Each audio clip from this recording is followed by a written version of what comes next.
So welcome to this Professionals Quids in Professional Network event, a new lens on poverty. To follow International Women's Day, we wanted to begin a dialogue with our colleagues in the sector to start to look at the additional hurdles that women on low incomes face in accessing the services and that they need. We want to be honest about where those barriers lie and where we have opportunities to change the status quo. So we know this topic is huge, and we can't hope to cover everything today, but we're looking forward to beginning the conversation with you.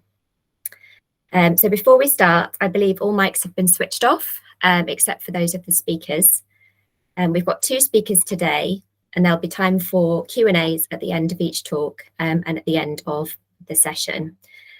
So for Q&As, we'll be using the little button in the bottom right-hand corner of your screen where you can see the 3 little shapes.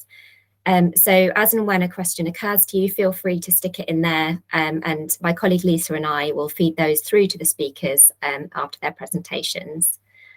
So near the end of the event, we'll also share a link to a feedback form, and we'd be really grateful to hear your thoughts on what we could improve, what you'd like to hear more of from us at the Quids in Professional Network. So let us begin. We all know that low-income households are experiencing a perfect storm in terms of challenges to their financial well-being. The cost of living crisis is putting households under pressure not known since the 1980s. Many have gone under already, and many more are on the precipice. Poverty never left us, but it's come out of our peripheral vision to centre stage.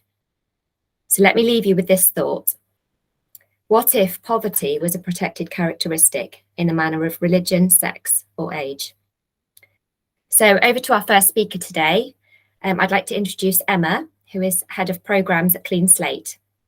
Her presentation is entitled Women and Poverty, a Frontline Support Perspective from Clean Slate and Quids in.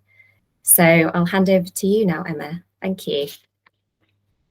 Thanks so much, Naomi. I am going to, hopefully, fingers crossed, share my presentation.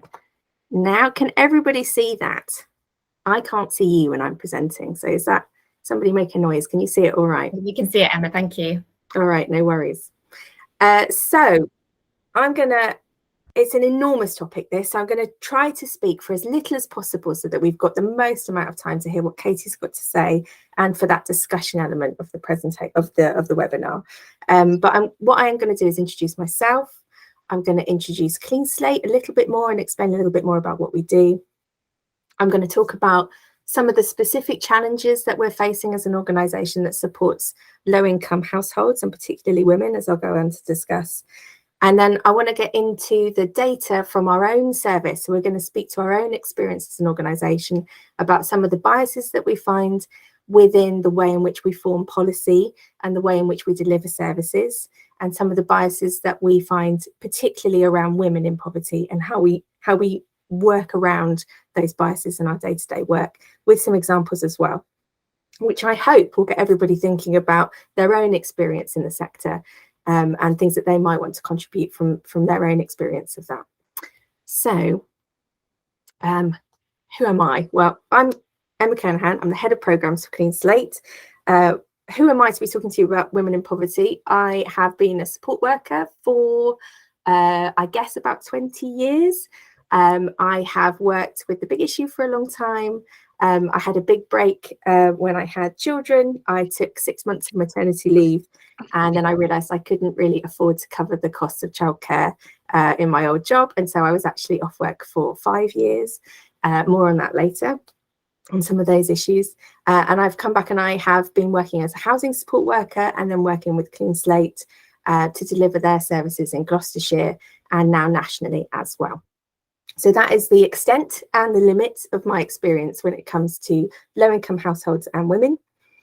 I feel as though Naomi has just given you a bit of background on the kinds of work that we do, that we are about offering practical support to low-income households to be better off through having more money and managing their money better, through finding work or getting better paid work, which is obviously a big part of increasing your income, and using the internet to do both of those things.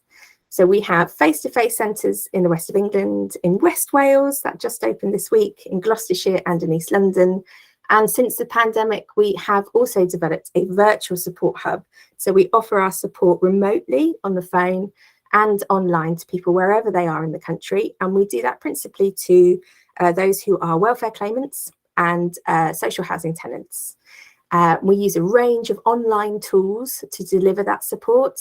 One of those is Quids magazine, which Naomi has referenced, and all the guides that we have. We also have something called a money health check, which is a digital tool. It's a bit like a quiz.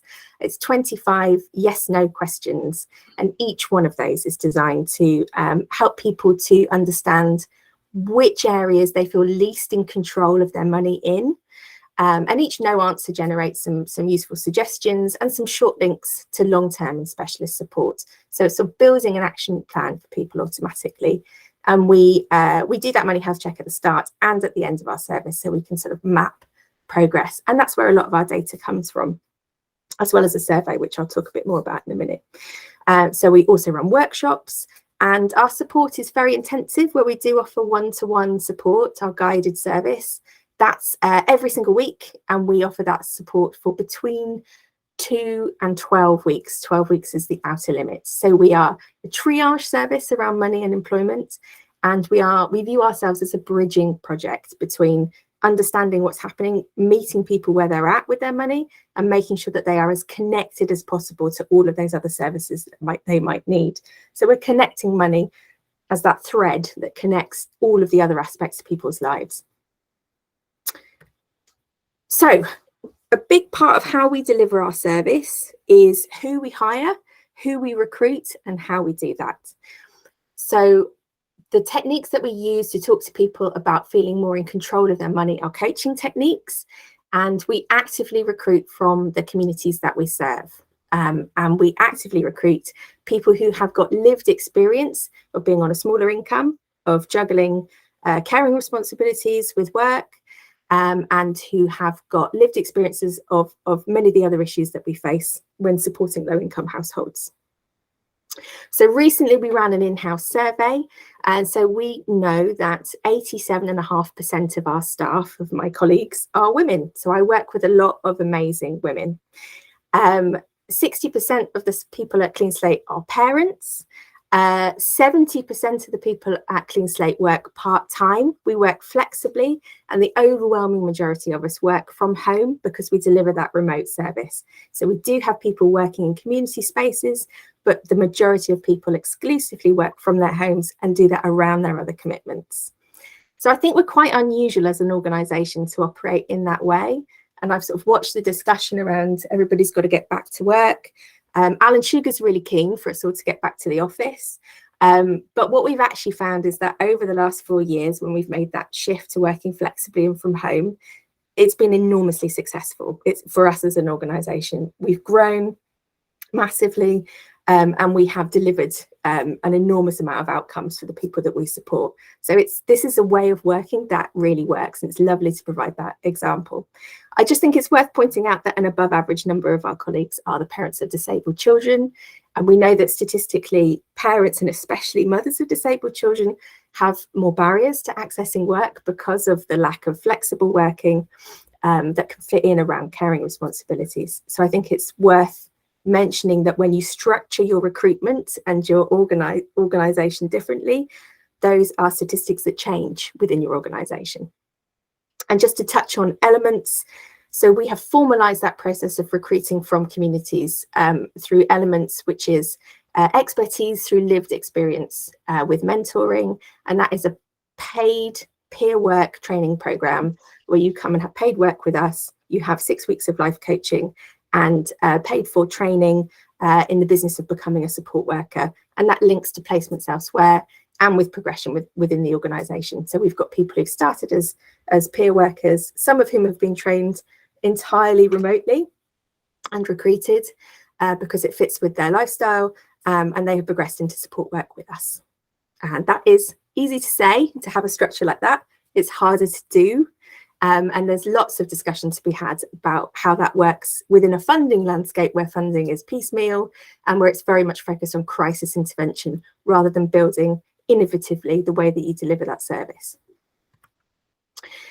Really quickly, because I want to get into the juicy stuff about bias and women and our experience of that. I just wanted to give you an overview of the kind of scale of our work. So last year we worked with 1,836 people.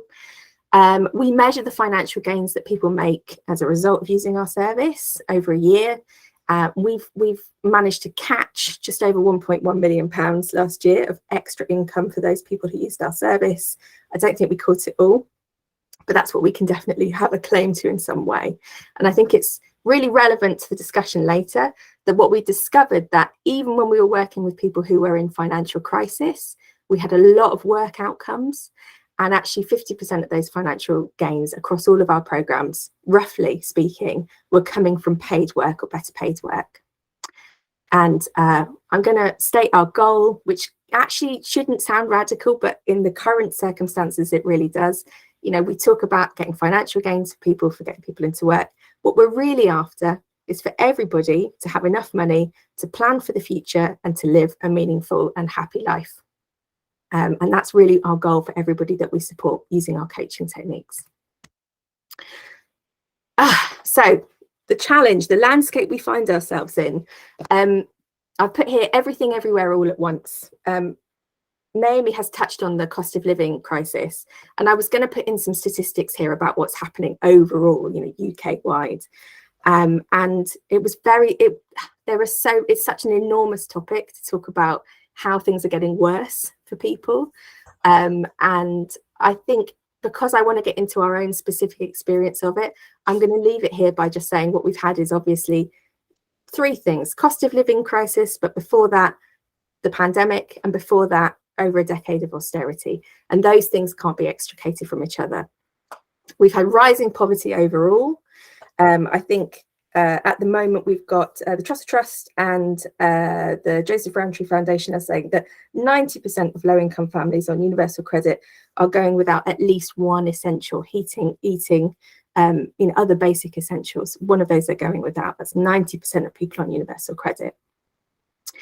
And the burden of that has not been borne equally. So those who are most comfortable and most able to deal with that have actually dealt with less of that. And the burden of that has been borne by those who already have the least. And you can see that fracturing along those lines of disadvantage, which is ethnicity, disability, access to transport and infrastructure, and of course, gender. So everything is interconnected, and it can be really, really difficult for individuals and for the sector to work out what is it that you need to tackle first. And if everything is overwhelmingly bad, if you can't look at your money without looking at mental health, and you can't look at mental health without looking at physical health, where do you start? Where do you begin? And how do you maintain enough hope to keep on going in the face of some really overwhelming odds that people can move on positively? So the business about the cost of living crisis, which is obviously very much at the forefront of our minds, is what we think about the most when we talk about emergency intervention and dealing with a crisis. But I just wanted to talk to the underlying challenge, the real issue that we face when we're working with people who have fewer resources. And that's something that I call the shame cocktail. So I wanted to talk about our attitudes to poverty that underpin all of our thinking on how we deliver support, on people's access to resources, and how that combines with our attitudes, our underlying attitudes to women, and how that results in real life negative outcomes for poor women in particular. So there's this idea that poverty is a moral failing, that we've had this idea for a really long time, that people who don't have a lot of money have made poor decisions, and that there are these two categories of people on low incomes. There are people who have made good decisions and do good things, but they've had some bad luck, and they are the best recipients of those resources to support them. And there are those people who make irrational decisions. They spend their money unwisely. They're unable to think long term. And those are people who should be scrutinised. They are less deserving of welfare. And you can see here that kind of narrative, as well as being something that's hung around for hundreds of years, is really, really embedded in the way that we think about what people receive from the state. And it's really definitely in the media narrative. I'm really sorry, everybody, to present you with these headlines and put them into my my presentation, but I just wanted to sort of give a sense of just how much it is the water that we swim in. And I've got that quote there from David Foster Wallace: it's, "Fish don't know they're in water." I think sometimes some of this thinking, although we would never think, oh, these are the attitudes I carry around with me, they can really occupy a space in our brain that we're not aware of. And it definitely filters through to the policy landscape. So what we see is a welfare system that operates around scrutiny and around policing. It can be punitive, and it's most definitely means tested. So there's a lot of talk about sanctions, about having to perform certain tasks, and if you don't do those certain tasks, then your money is stopped, your money is taken away. And the narrative is that if you remove resources from people, then suddenly that's going to force them to suddenly make what we decide are good choices, when there's absolutely no evidence to back that up at all. So when you add into the mix these attitudes, the attitudes that we carry around women and their bodies, there's another group of people that we as a society decide definitely need to be scrutinised. If I was thinking that if you took away any kind of article on what women wear or what they eat or how they look after their children, the Daily Mail sidebar of shame would disappear immediately, and we'd have almost nothing to talk about on social media. So this idea that we need to scrutinise women is especially true when they are also women from lower income households. So that bias has led to a whole load of policy that is not necessarily productive in terms of people moving on positively in their lives. It can lead to real life impact on women in particular. I just wanted to put in here this quote from Lee Anderson, who's an MP who recently he's known as 30p Lee because he sort of said it's really easy to make a 30p breakfast. And he's been talking a lot about people making poor decisions when they receive food bank vouchers. And there's a quote here from him about how there's a family who's getting food bank vouchers, and he sees them in McDonald's 2 or 3 times a week. So quite apart from what Lee Anderson is doing in McDonald's 2 or 3 times a week as well, there's a lot to think about actually what is in McDonald's. In there, it is warm, there is Wi-Fi. If you're working 2 jobs, it's a really easy way to get the kids a breakfast before they go to school. And there are many reasons, if you understand scarcity and how it works properly, why you might not associate that with a negative decision, but actually as a coping strategy. And I think if you have, if you look at the language that we use for those who do have resources, if I was to say to you that I knew somebody through the pandemic who made it harder for me to do my job, who took up a lot of resources, somebody who wasn't very good at making decisions with their money and who often gave money to their friends when they did have it, that they were seeking to get as much money as possible from the States, that they had lots of children with lots of different partners, you would quite rightly say to me that that isn't typically the language that we use to talk about Boris Johnson. But that is the language that we very often use to talk about women in particular who are accessing welfare. So I'm just going to grab a glass of water. I just want to talk about the kinds of people that we support. Oh, hang on, somebody put their hand up. I didn't mean to, sorry.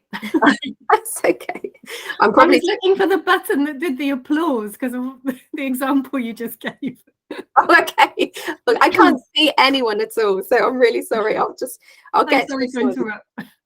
No, that's fine. And I'm going to try to get through some of the data as quickly as I can. I think it's really interesting, but I just wanted to give you some examples to kind of get people thinking ahead of what Katie's going to be talking about. So I am going to whip through some of this data. I hope it's not too fast. But we have a biannual survey of all of the people who are in our Quids in Readers Club. And we've just had the results back from our most recent one. The full results will be published in the spring. But I just wanted to flag up to you, when it comes to Clean Slate's work, what we know about and what we do, all of the data on whether or not women are disproportionately impacted by poverty are reflected in the fact that it is women that we are disproportionately working with. So here you've got nearly 3/4 of our recent survey, which was around 1,000 people were female, and that tracks with people using our websites and our social media as well. We've got 42.5% age between 45 and 64, many of whom will be additionally impacted by the double whammy of caring for parents and caring for children. Nearly 80% are parents, and nearly 60% care for a dependent adult. I think that's a really interesting stat. And here is a very quick overview, just to give you a visual of some of those breakdowns in terms of demographics of the people who are responding to our quiz.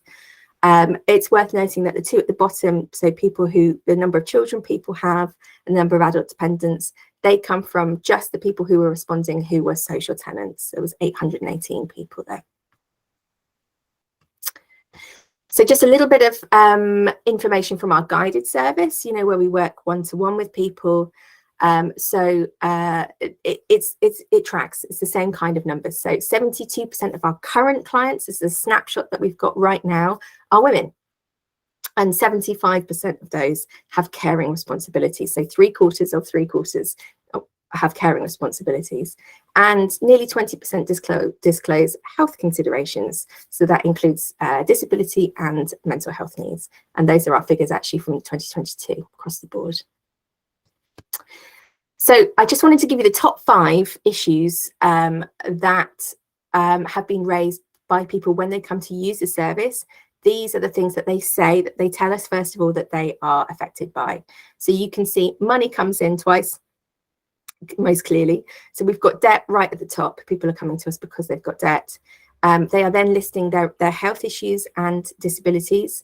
And there's a really clear connection between debt and low income and mental health as well. Poverty, as in not having enough to afford your essentials and having a low income, really closely connected with housing insecurity, because obviously you may not have enough to pay your rent and you may have arrears. And affected by benefits issues is in there at number 5. And that speaks to problems with accessing benefits, delays in benefits, and it's also about social debt. So where you have had to borrow money from the DWP, so you've had an advance payment for your universal credit, or you've had to have a crisis loan. In terms of the experience of our support workers, in terms of what are the main issues affecting people, we have got, from our cost of living survey, you can see that 36% of people have a weekly income of £260 or less, and nearly 60% have a weekly income of £385 or less. So most people are right down in the bottom of that scale in terms of weekly income. I think it's worth noting here that recently the Trust and JRF have said that really the minimum income that you need to just absolutely meet your essentials, not including housing costs, is £120 for single people a week and £200 for a couple with children. And you can see that, so these numbers are also the 260 and the 385, that's all income, so that would have to cover housing as well. So you can see that people are coming in well under the minimum income that they require to meet their just very basic essential needs. And I just wanted to share a couple of important stats from our Money Health Check. I could spend a whole webinar talking about the results of our Money Health Check, but I'm going to give you 2 to take away. The first one is that when people come to us, only 18% are saying that they are able to keep food on the table if their money stopped or decreased for more than a couple of weeks. So it's a really small number.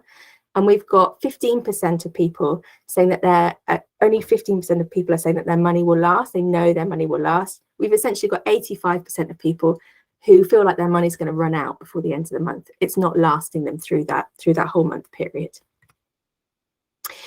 And here we have the top 4, and I'm going to come to the 5th in a minute, issues that support staff have raised as the really interesting things that are most affecting women that we work with.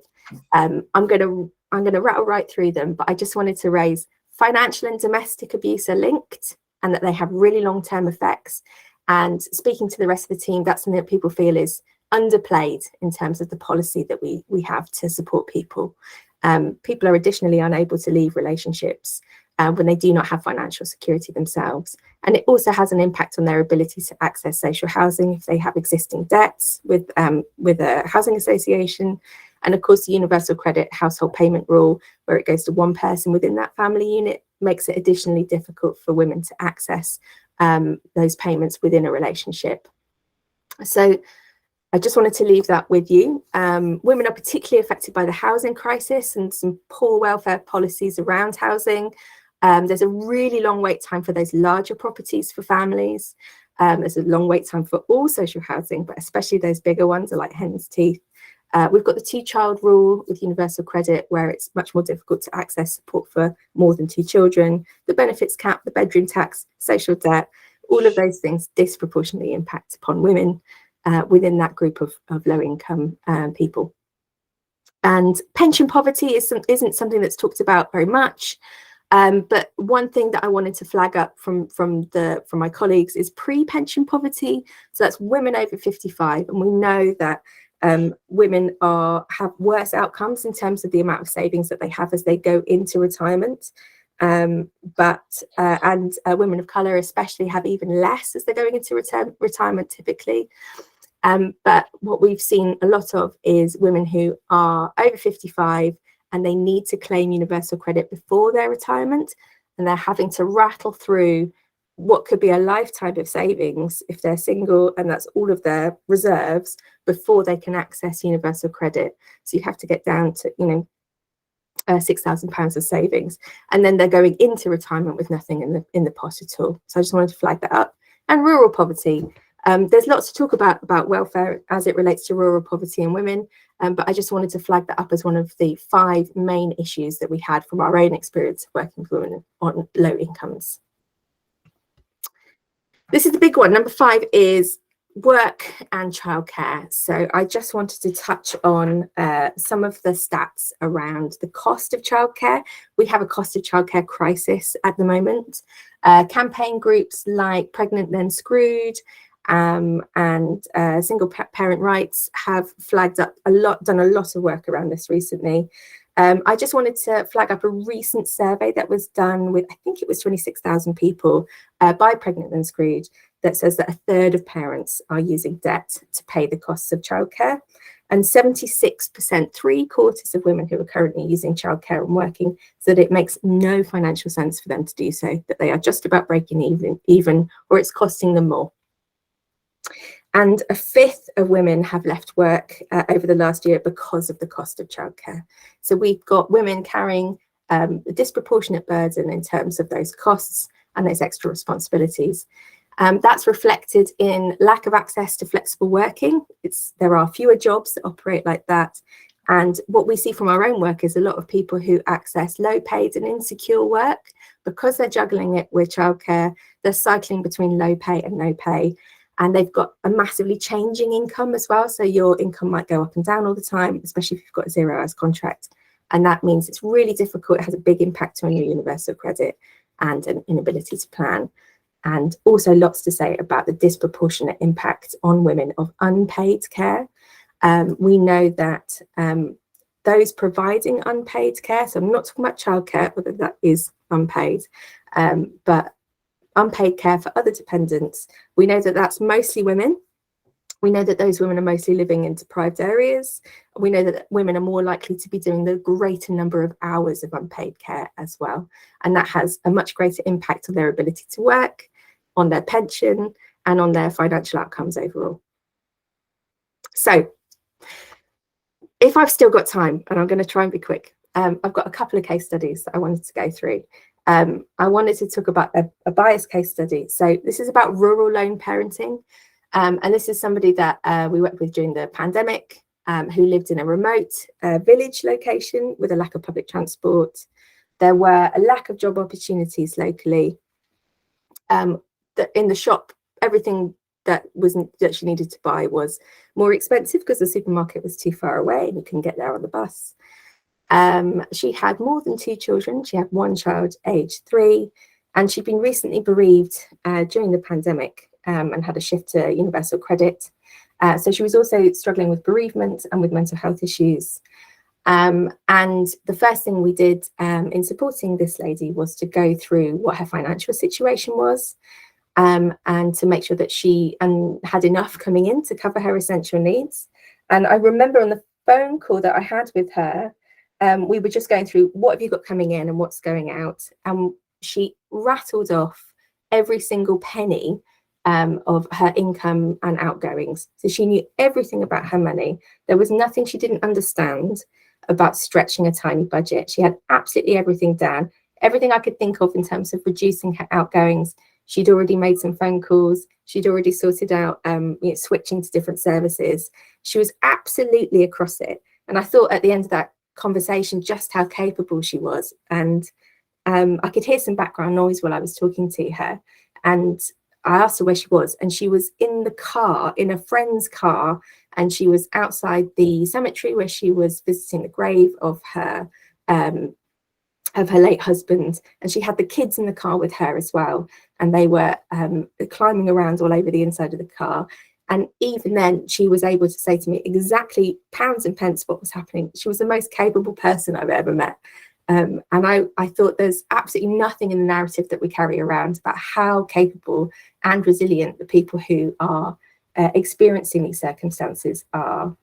And I know that when we sought support from local services, there was a sense that the phrase that was used was that she was a bit wild, and her parents didn't come from the same ethnic group, same nationality as everybody else in that area, and that she was a bit of a wild card and she was a bit difficult to work with. In the end, this lady found some low-paid part-time work, which actually, when we calculated the cost of childcare and the cost of transport, made her £40 a month worse off. And in the end, we had to do a bit of shimmying around to try to reduce those costs and actually make it to just about break even for her. So an enormous amount of systemic downward pressures on this person in a rural area. But the feedback that we got from welfare support pots and other places where we were going for local support was that she was a bit of a character. She was a bit wild. Another case study here, and I just have highlighted on the left-hand side some of the comments that I got from various people while I was working with this person. This was somebody who was under 25.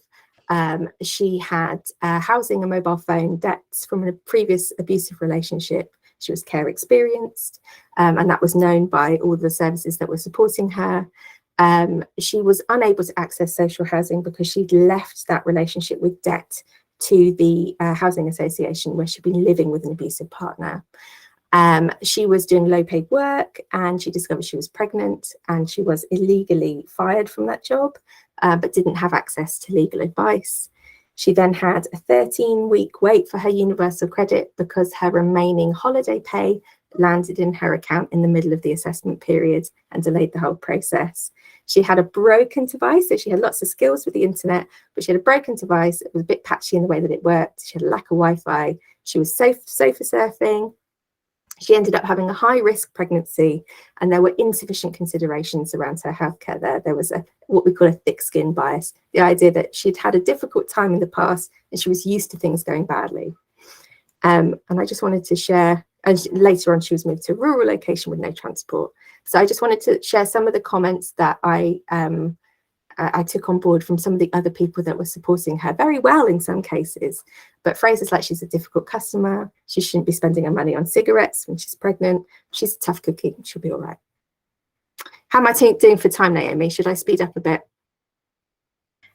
No, that's fine. I think a couple more minutes and then we can move to questions. Perfect. Thank you. All right. I wanted to have a more positive case study, just about what practical ways in which you can address some of those biases and address some of those underlying issues that women are dealing with more than men. Just before the pandemic, we ran a workshop that was designed exclusively for parents of and carers of young children. And it was all about sharing our expertise on maximising a small budget. And we ran it in a soft play centre. I'm really sorry to give you a picture of a soft play centre because I'm not a huge fan of those spaces. I've spent a lot of time in them. But this particular one did have a creche attached. And so we covered the cost of that creche for a 3-hour period. We actually had 2.5 hours of actually working with people. We provided the food. We covered the travel costs, and that entire session was openly geared towards being collaborative. So none of this was about telling women that they shouldn't have Sky TV, they shouldn't be spending their money on takeaways, and about tightening their belt yet another notch. That was not the goal of that session. It was about gathering women together to share their expertise and their incredible wisdom on the subject of getting by on a smaller income. We had an unbelievable, people booked up way in advance, really high attendance. It was the only session we've had, I think, where there's been a really long waiting list. And I just wanted to share it as a really positive example of what happens when you meet people where they are and understand the issues that they're facing, rather than trying to get them to fit in with the services that currently exist. So thinking outside the box. Here's my ask right at the end. I wanted to talk about some of the positive things that we can do to address those issues around bias. I've got a quote here from BCohCo, who is a philosopher, and it's a quote that I think of really, really often, and it is, "The times are urgent, so slow down." And when we're working with individuals, the biggest problem that we face is that everything is now. So the first thing that you lose when you're dealing with a crisis and scarce resources is the future. And everything has to happen in the next 5 minutes, in the next day. And that's, I think, is equally true of the sector as well at the moment, that we are just dealing with so many crises all at once. And what we're not doing is anything in terms of preventative work. We don't have breathing space to plan and go back upstream and think about what we can do to prevent that crisis from happening in the first place. That's the first thing that we lose as a sector, is preventative work. So my ask is for everybody to think about, if we have to deliver crisis support and emergency support, what can we do to make sure that that does not become regressive, that the people who are least able to have a voice in that process are forgotten first? How do we include preventative work as well? The second one is for everyone to imagine what it is that you want to see. We get quite stuck in this idea that there just isn't the money. We can't do this. That's not going to happen. We just have to work with what we've got. We need to take time to think about what it is that we are actually trying to do. What would the best service in the world look like? What would society look like if none of these problems existed? If you cannot visualize that, then you definitely cannot work towards it. That's as true for our clients as it is for the whole sector. We have to stop and think, what is it actually that we want to achieve? Remember the power of language. Our sector is full of language, whether we know it or not, that tells people that they are less than, especially women.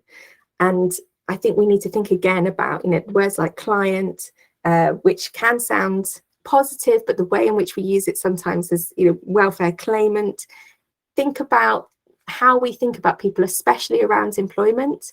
We have to stop thinking about how we are, what we lack, and start thinking about where we are rich. And we are definitely rich in the skills and the talent. We need to use that word, the talent and the resilience of the people that we work alongside.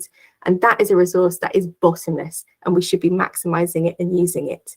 And that relates to my final point, which is that we need to stop thinking about doing support too, and we need to think about how we employ people, how we bring people in from the communities that we serve to work within our organisation and progress within it.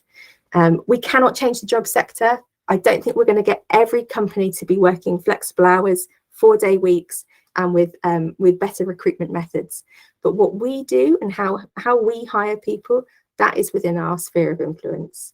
We have to think about, we can't wait for loads of money to come to us from the next Levelling Up pot or the Shared Prosperity Fund or whatever the next scheme is.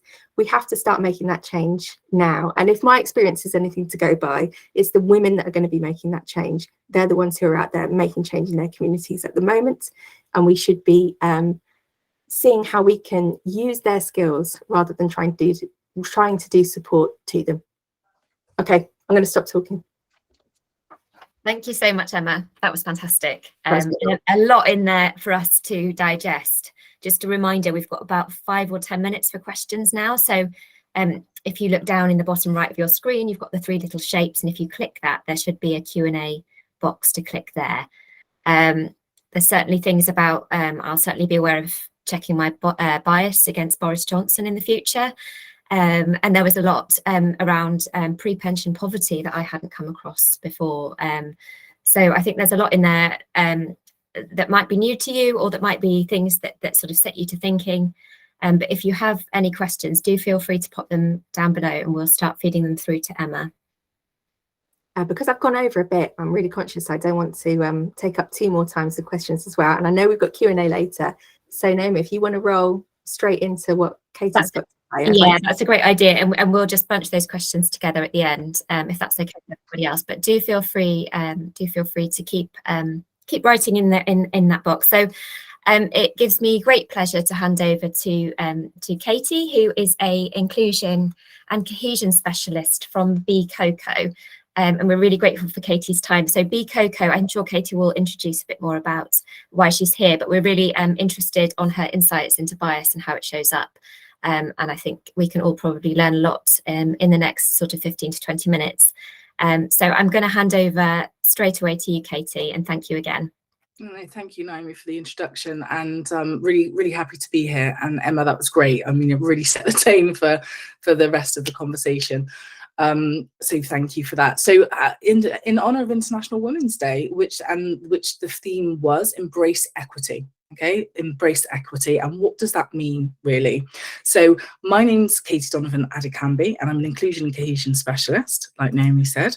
I work with businesses on organizational culture through a diversity, inclusion, cohesion, and equality or equity lens. Okay, so I think about, we go in and we think about kind of micro interactions and day-to-day running of an organisation, how it might be impacting on kind of the macro picture and the development of the organisation's culture. But before I started doing that, I spent 15 years working in community, building sustainable communities. So working with individuals and working with groups around self-actualization. So this was very much a social prescribing approach. So applying kind of given appreciation or acknowledgement of what those individuals or groups needed in terms of resource, in terms of asset. So really meeting those people where they were and applying the resource and asset to empower individuals, but also work towards that kind of self-actualization piece. I then went on to manage teams across local authorities. So always being pulled into the social justice strands of the work, which I absolutely love. So it was no accident. And I then moved on to design and deliver programs around diversity, inclusion, cohesion, equality for public, private and charity sector organisations. And what's really interesting to consider here is that bias shows up everywhere. So the irony is that bias doesn't discriminate. And it shows up across sectors and it shows up across industry. And we are currently, my consultancy are currently working in health and social care sector. We're working in tech, we're working in the creative arts, which is amazing for us because we really get to see how bias manifests in all these different spaces, because it does manifest differently. There's a lot of crossover, but I think the creativity and the innovation around really breaking the bias is being able to recognise those patterns and also share best practice across those frontiers as well. So I've acted as a D&I lead for a previous employer. One of our passion projects at the moment is the Black Maternity Matters programme. So we've just piloted it in 2 hospitals here in the Southwest. We're working with a group of midwives because Black women are 5 times more likely to die in childbirth. And when that statistic is stripped back, okay, it comes to Black women's pain threshold being disbelieved. And that's rooted in bias, it's rooted in stereotype, ultimately racism. And there's a delay in intervention, and in that delay is when complication and death occurs. But it can be mapped back to a cognitive thought processes that's rooted in racism and bias. So when we think about how bias impacts an individual's trajectory, that is an example. So as we go through this presentation, I want us to think about how our biases, when left unchecked in balance, can ultimately affect people's trajectory. Yeah, can ultimately, though we think small and maybe not so impactful, little old me, how can I have such an impact on the world around me?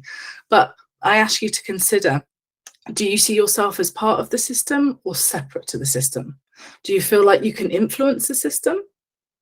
Is that something that's with Emma used the term your sphere of influence? Are you passive to that, or are you active to that? Okay, so just some kind of introspective questions there for you to ponder.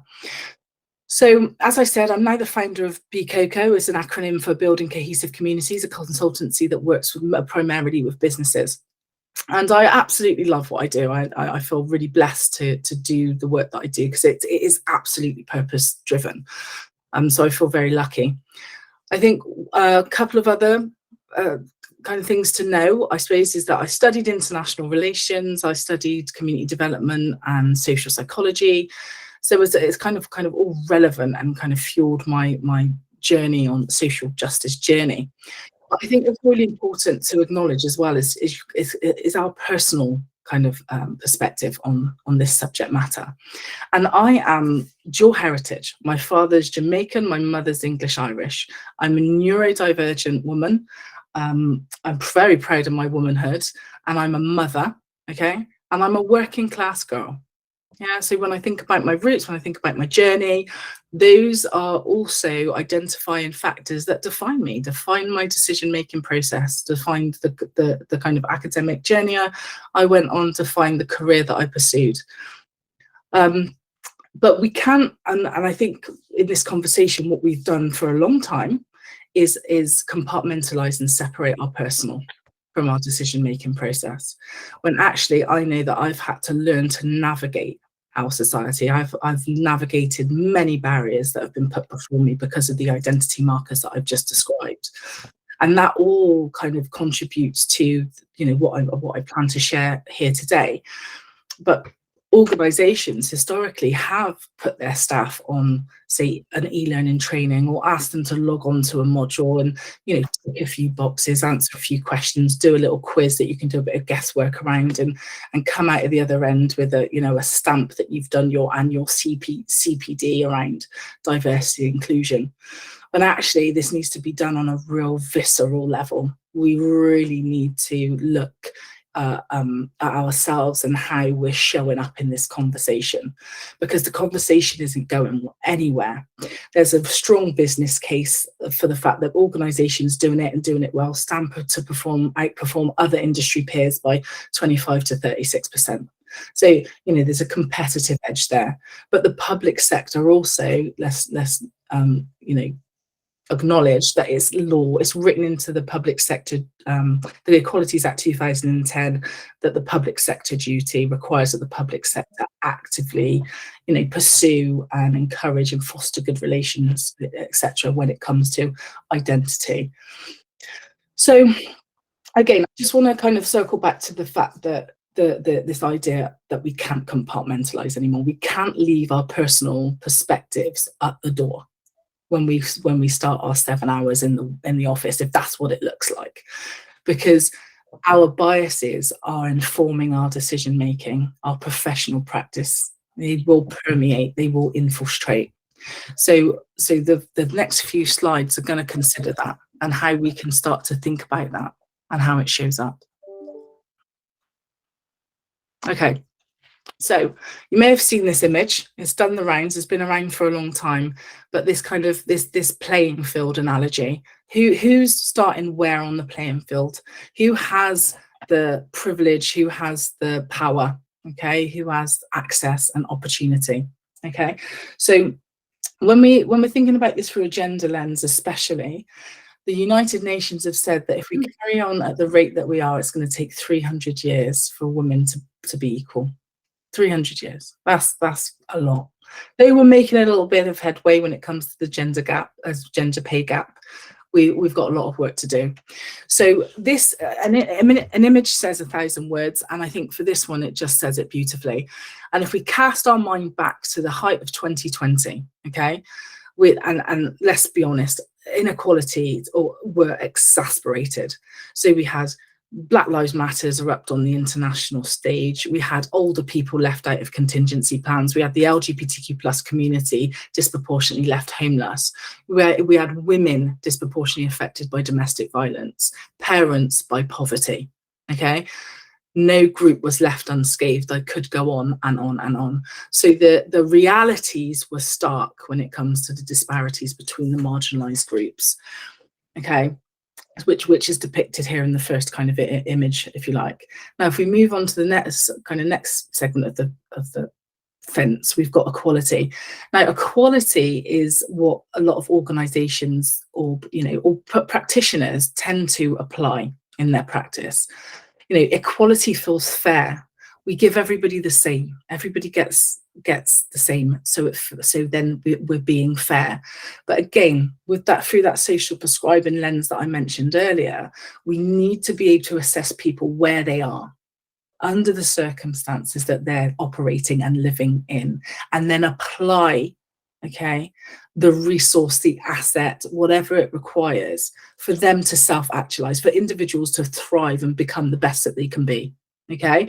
So equality is, if you like, a lot of peers in my industry say that equality is the end, the destination. Equity is how we're going to get there. Yeah, equity is the medium or the vehicle through which we need to travel to that destination. Now, we've been doing this for a long time when it comes to disability.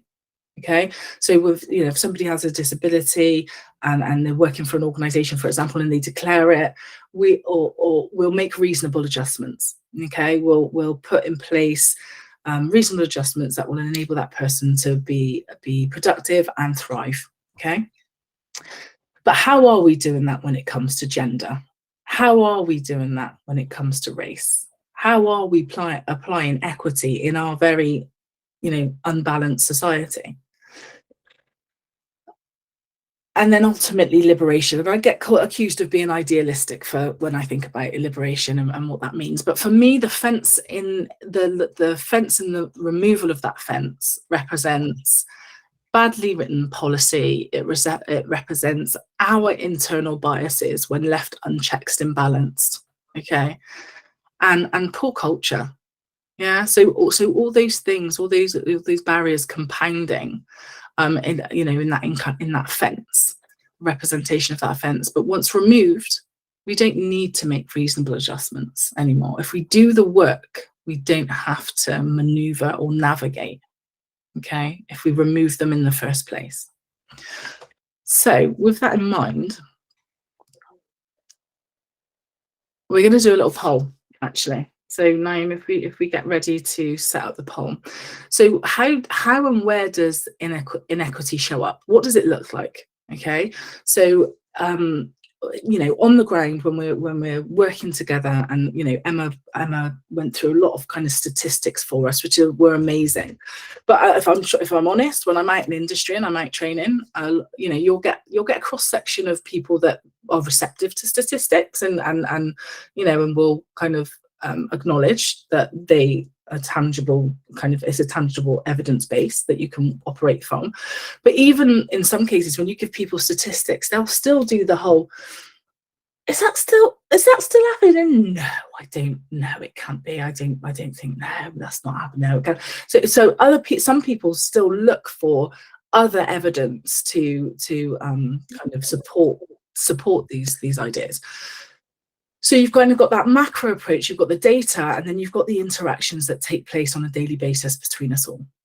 And what I want you to think about is how it's showing up in the spaces that you're working in. Do you recognize it in the spaces that you're working in? Can you see how any biases are playing up in the systems and the processes that you are being asked to apply to the women that you're working with, for example?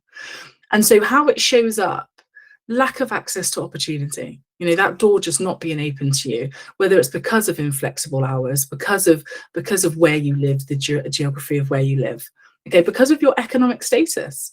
Naomi set us up at the beginning with a beautiful question around, should economic status be a protected characteristic? Because it's not, but we know that poverty creates immense vulnerability. And poverty will also show up throughout the other protected characteristics. Yeah. So when we think about how they intersect and how it compounds. outright bias and discrimination. Emma talked us through some of these one-liners around, the wild woman. I mean, there's just brilliant, isn't it? I mean, if you just unpack that, the bias that's fueled in that is unbelievable. And what might that woman not be getting because of those individuals' perceptions on her? How might that be holding her back and stopping her from accessing the services and the resources that she needs?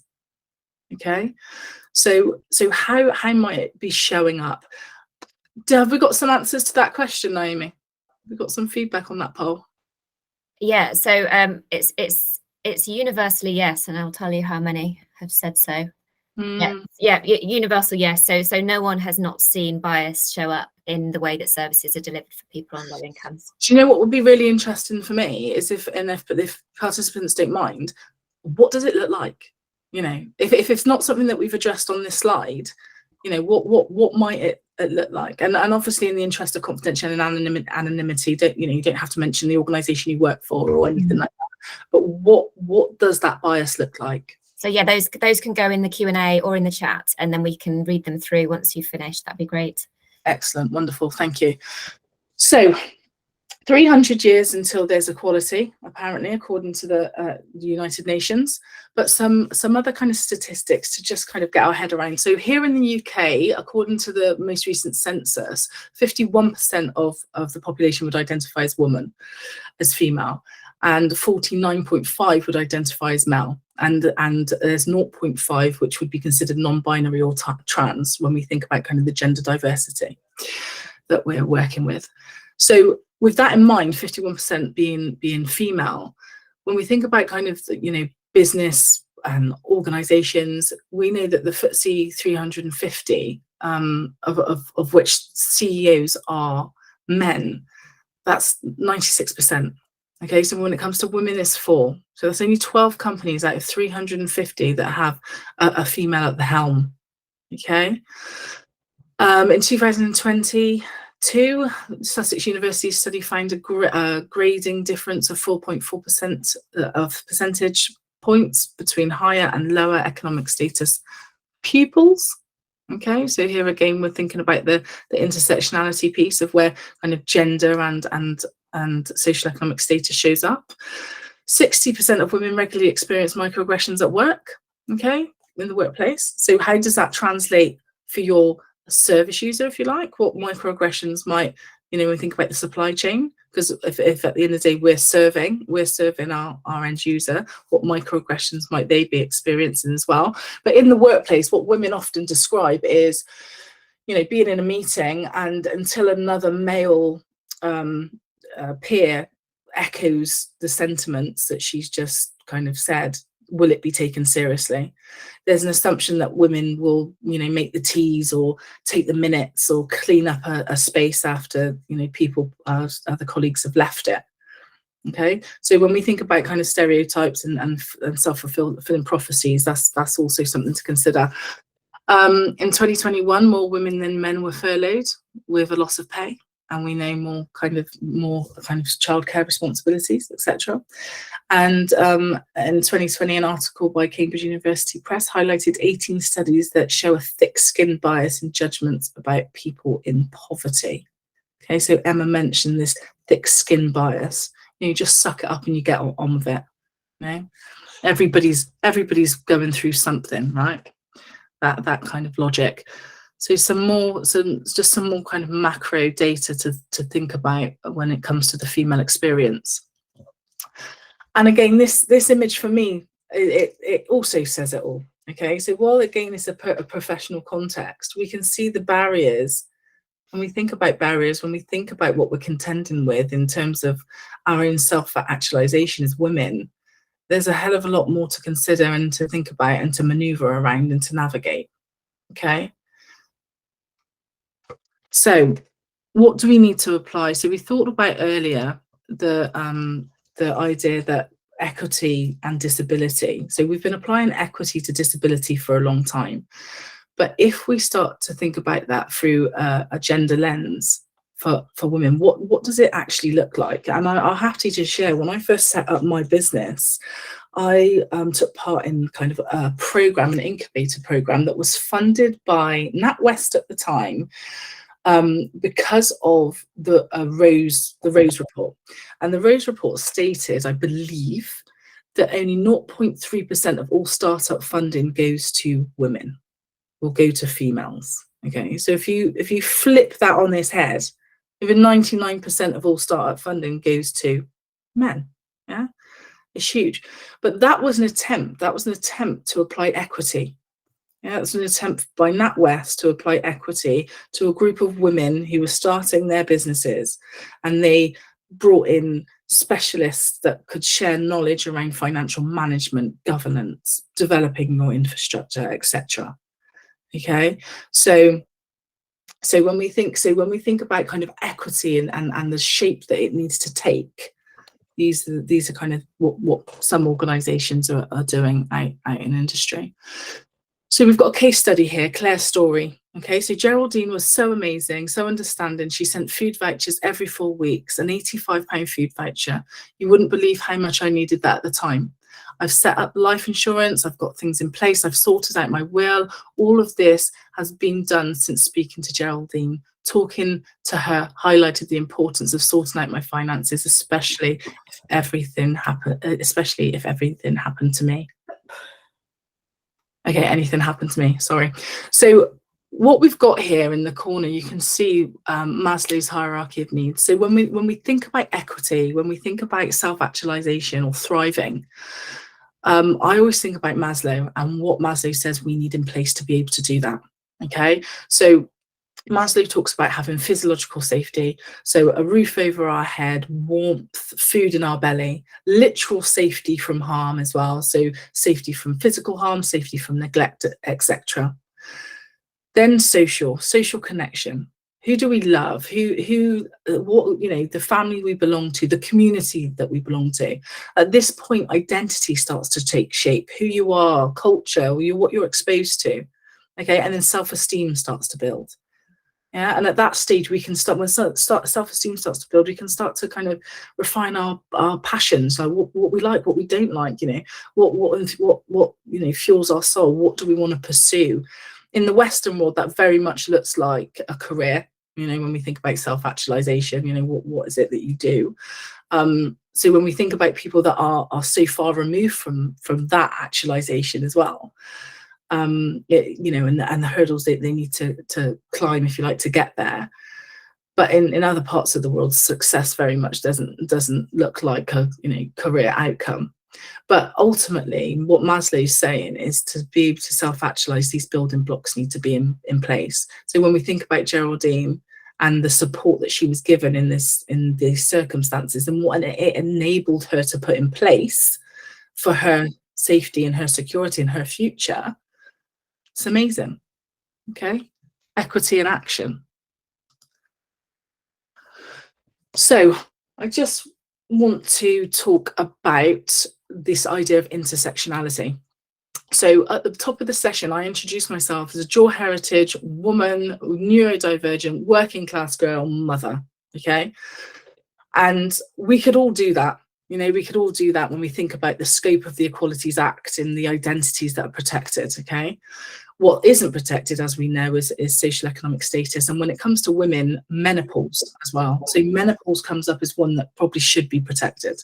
Okay, and though it will be recognised through sex age, I believe, sex in age and disability. The conversations are taking place in these three categories.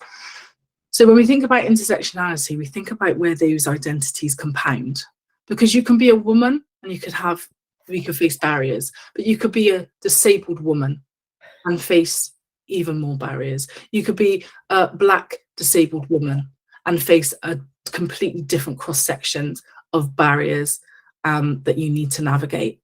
And so when we're working with people, we need to acknowledge those intersections. We need to acknowledge how they might differ for other people.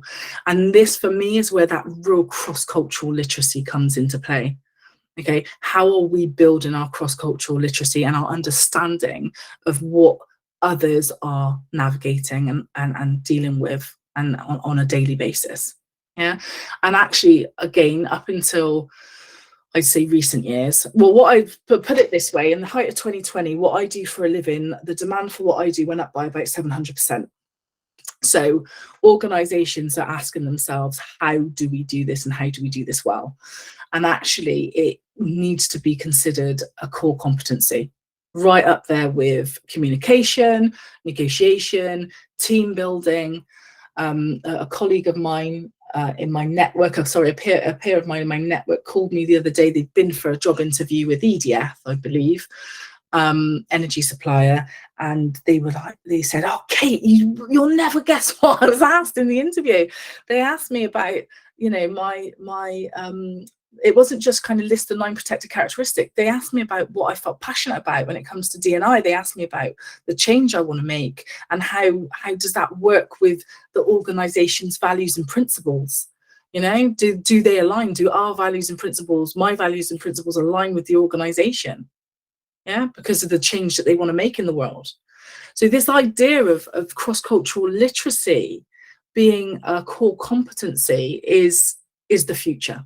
Yeah, without a doubt. You've got big, you know, international consultancy houses talking about the fact that diversity, inclusion, cohesion, and equality, and the know-how is going to be on the people managers and HR agendas for the foreseeable future. Yeah, so we can't just do the equality one size fits all anymore. As a core competency, we will be required to see people in their individuality and then apply our resources, assets, solutions accordingly. Yeah.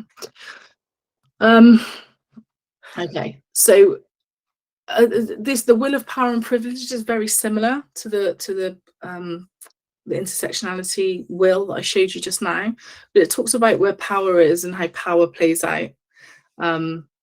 And who gets what when we think about that intersectionality, when our kind of lives are compounded. I talked to the other day, Naomi and Emma, and we were talking about the fact that our Harvard Business Review talks to the fact that white middle class women are the biggest beneficiaries from the diversity push.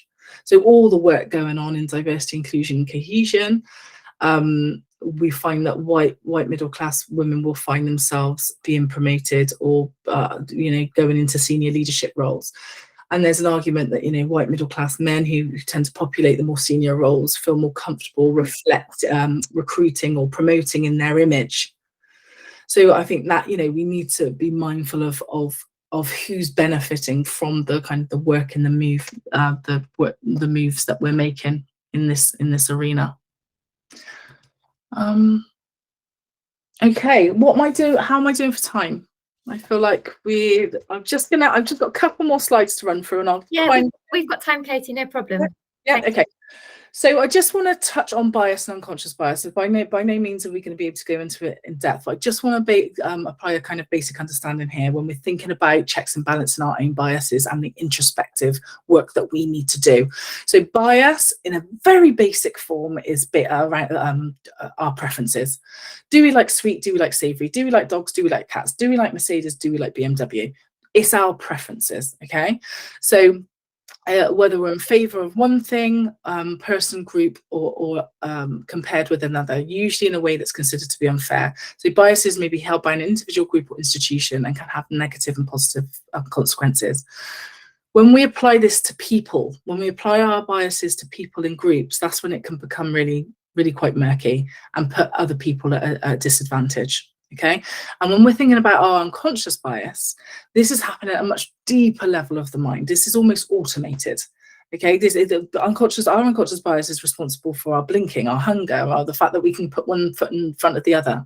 So that's how, you know, that's how kind of out of our control our unconscious bias is, if you like.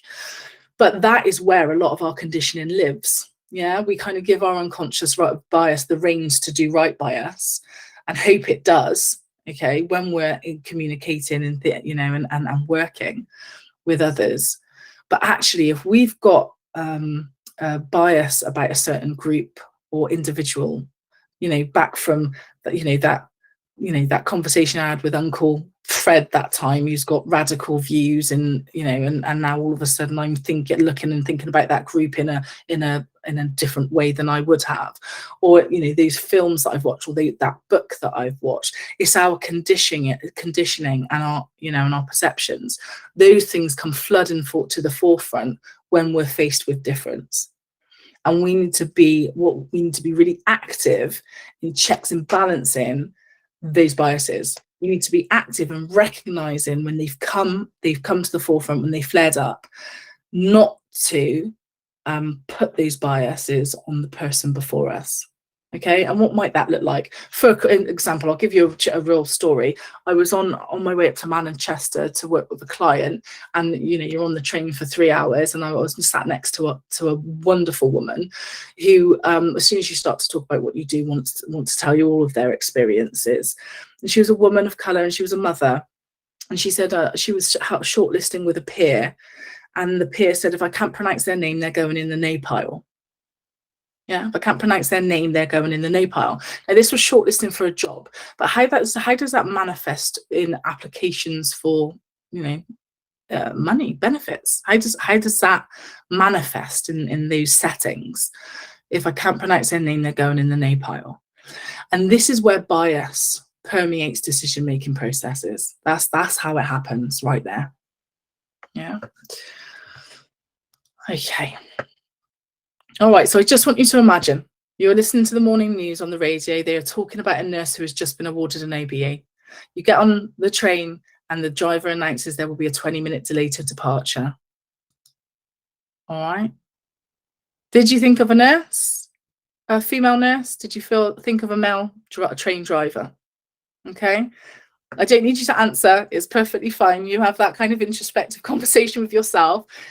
What tends to happen is a majority of people do think this way, and quite a few that maybe have done the activity before or kind of know what's coming, trick their mind into thinking a little bit differently, which is what we need more of. Thank you very much. Okay, but what I want you to pay attention to really is how fast it happened. Okay, I'm not really interested in the outcome. I want you to notice how fast you filled in those gaps. Yeah, and that is how bias works.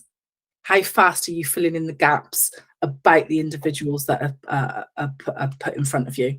Okay, and how are those gaps and that bias, the gaps being filled by the bias, impacting your decision-making process? Okay. And lastly, I'm just going to finish here because I'm very aware of time. The stereotype threat. Okay, so when we think about ideas that we have about others and stereotypes, what we have to be mindful of is how these could become self-fulfilling prophecies. Okay, so whilst if we're thinking about women and the positions that they hold and whether they're kind of subservient or kind of nurturing, caring roles, if we keep women in those boxes, okay, in our own minds because of our own limiting beliefs, okay, they run the risk of conforming to that instead of breaking out of that. There you go. There you go. I'll leave that there. Katie, thank you. That was brilliant, and at times uncomfortable, but I think that's exactly what we need. You're welcome. We need to challenge ourselves, and it starts with us. And I think that's what's really exciting about this conversation. Yeah. So while you were talking, you obviously sort of fired up some conversations. So I'll just have a quick look through what's come into the chat. Thanks for all your reactions, everybody. That's lovely. Okay, so as I'm chatting, feel free, because we've got about 5-10 minutes left. So if there are other things that occur to you, do add them to the Q&A, and I can put them to both Katie and Emma now.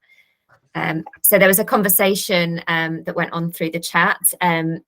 So it started with Emma. If I just scroll to the top, I'll just read it through for you. So Emma talking about the DWP pilot for 2023, where compulsory attendance at the job centre is daily from 13 weeks after a UC claim. But of course, we're ignoring the realities of transport, childcare, health, full-time work, and the nature of living on a small income. And then Sophie, hi Sophie, also joined in the conversation, talking about bias around property allocations, affordability assessments, income outgoings, perceived unhonesty due to what they should be spending. So this has come up a few times today, so it's obviously endemic. And then talking about spending too much on Sky TV, a food bank volunteer said that, I believe, but also not considering the cost of the cinema, what you need for kids when they can't afford to go away in the holidays. And then Sophie again, talking about the thriftiness of parents on low income and what their bills outgoing should look like based on the SFS spending guidelines. And then Kerry agreeing with that. So looking at that policy and what it's meant for families, having to accept properties miles away from their support network. So that could then tie into what Emma was talking about, rural poverty, and then you kind of facing additional barriers in those situations. And then finally, Emma talking about going through bank statements to access welfare support pot. So one lady was challenged in a public space on why she had bought something from Waitrose instead of a cheaper supermarket. And she still remembered it years later. And I suppose we haven't talked a huge amount about trauma today, but I think all of this plays into that. So I think the impacts can run deep. And then Gillian, talking about as a food bank's ops manager, buying in household essentials to add to our food bank donations, and being challenged by a fellow shopper that I shouldn't be buying big branded items, but only own brand items. Wow. Incidentally, the big brands were on special offer anyway. Thank you all very much for that. I think there was one or two final things in the Q&A, but Katie, Emma, and anyone else, put your hand up if you want to wade in at this point and comment on any of this. So in the Q&A, Emma, yes, sorry, feel free to. I feel like I've spoken enough. But I just wanted to say thank you to Katie. That was such a good talk. I really enjoyed that. I've got loads to think about. But I just wanted to, the example that I gave about, there was a younger woman who was trying to access social housing when she had debts through an abusive relationship. I just wanted to give an add-on to that, which was that I was with her when she met with the assessment team in terms of affordability, so the income check with that housing association. And she'd brought with her all of the documentation of the debts that she had because it had affected her credit score. And she had a big pile of paper. And the woman who did that credit check, I always remember this, she put her handbag on that pile of paper and she said, "I'll look at that later." And she looked at the person that I was supporting and she said, "Tell me about the home you want to make for your baby." And I thought, and she sort of like just spoke to her face rather than looking at the numbers.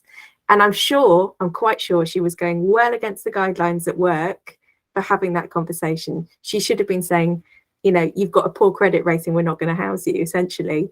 But she just put that to one side because she had the power to do that in her role. She made her own decision she saw the forces that will work, the structural forces working against that person, and decided to work in a different way as a result. She wasn't blaming the individual. So I just wanted to add a more positive note to that, sort of those overwhelming number of factors that were pressing down on that young person, that we all have agency within our roles to make change. It might feel small, but that's had a ripple effect for her life and for her child's life ongoing.